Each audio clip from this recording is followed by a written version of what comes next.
పిల్లలు, ఈరోజు మనము ఒక కథ చెప్పుకుందాం.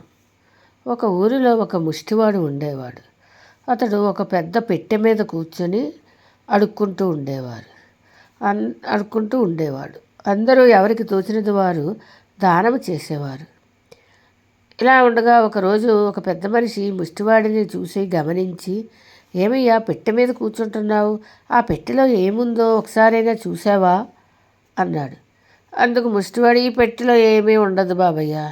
మా తాత ముత్తాతలు, మా నాన్న అందరూ ఈ పెట్టె మీద కూర్చొని అడుక్కునేవారు. నేను అలాగే ఈ పెట్టె మీద కూర్చుని అడుక్కుంటున్నాను అన్నాడు. అప్పుడు ఆ పెద్ద మనిషి, అలా కాదయ్యా, ఎందుకు చెప్తున్నానో ఒకసారి ఆలోచించు, ఆ పెట్టి తెరిచి చూడు అని చెప్పి వెళ్ళిపోయాడు. ముష్టివాడు కొన్ని రోజులు పోయాక ఆ పెద్ద మనిషి ఎందుకు అలా చెప్పాడో ఒకసారి చూద్దామని పెట్టి తెరిచి చూస్తే ఇంకేముంది, అందులో వజ్రాలు, బంగారం, డబ్బులు అన్నీ ఉన్నాయి.